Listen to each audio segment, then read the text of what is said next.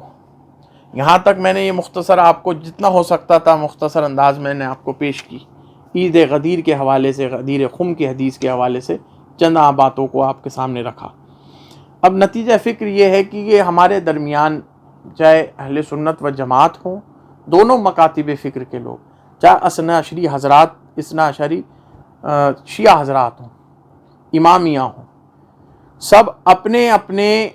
وضع کردہ اصول اور شرائط کی پابندی رکھتے ہوئے اس حدیث کی تفسیر اور تشریح کرتے ہیں۔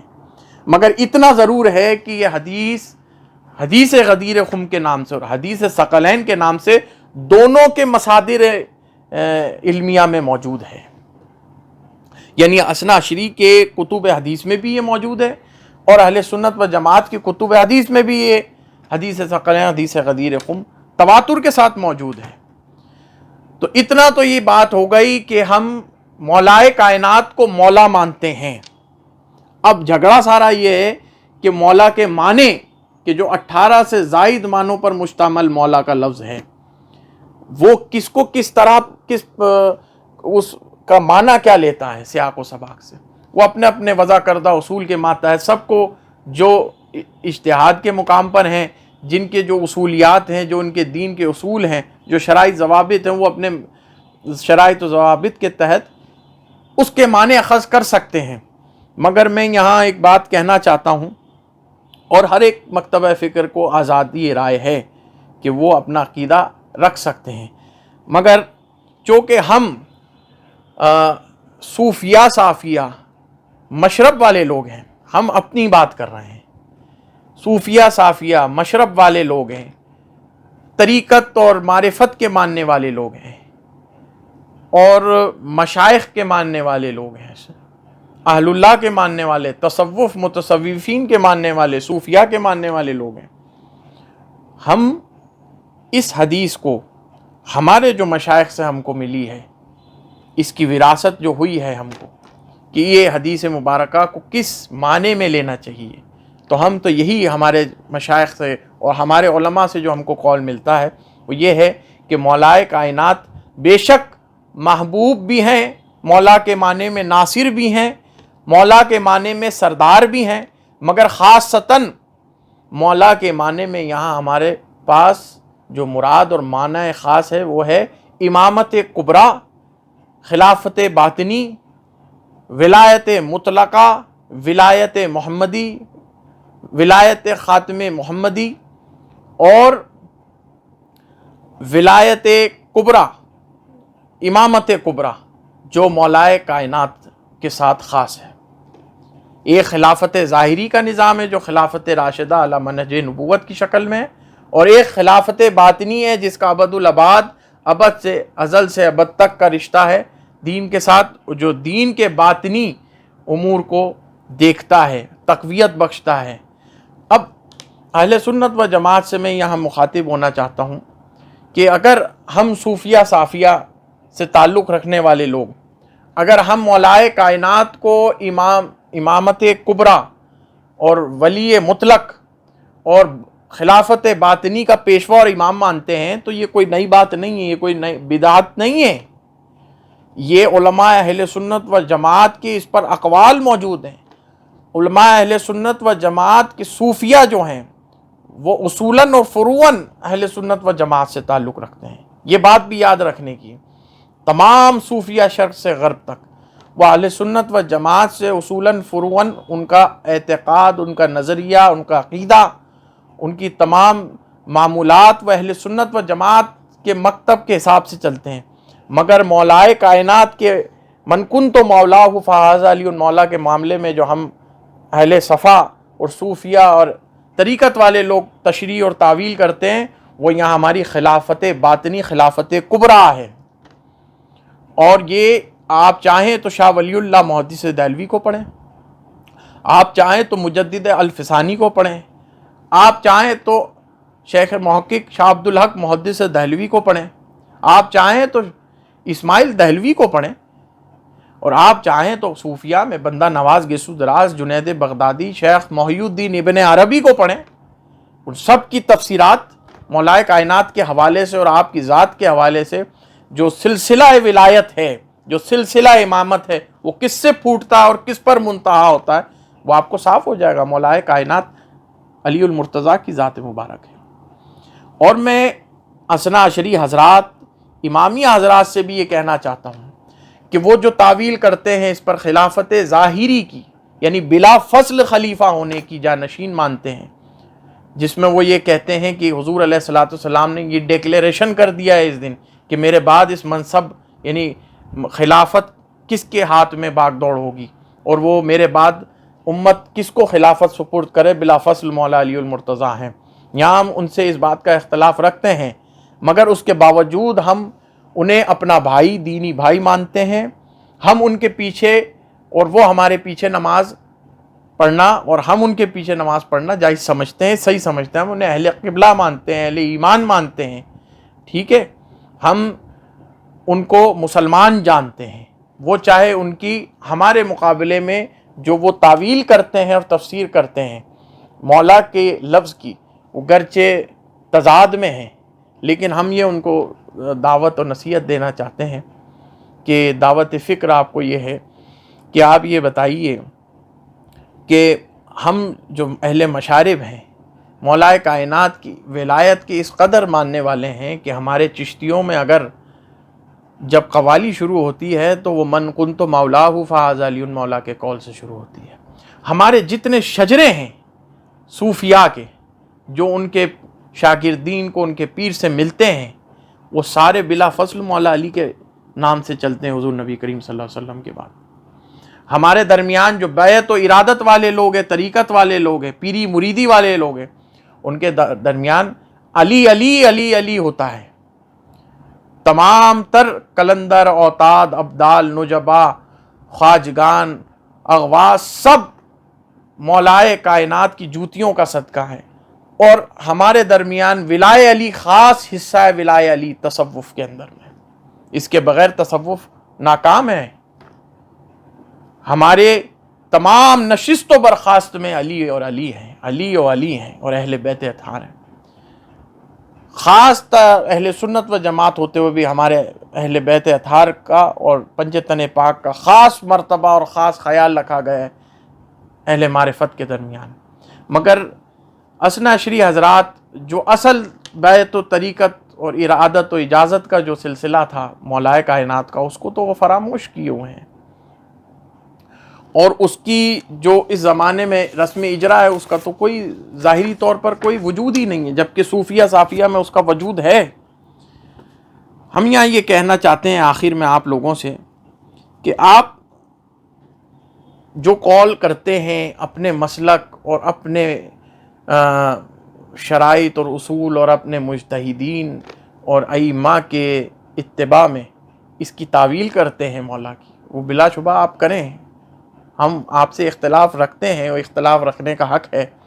ہم اس کو خلافت ظاہری پر چسپا نہیں کرتے، اسے خلافت باطنی پر چسپا کرتے، اور یہی اہل سنت و جماعت سے ہمارا اس میں تضاد ہے کہ صرف محبوب و ناصر تک ہی نہ رکھو اس بات کو، بلکہ اس کے اندر خلافت باطنی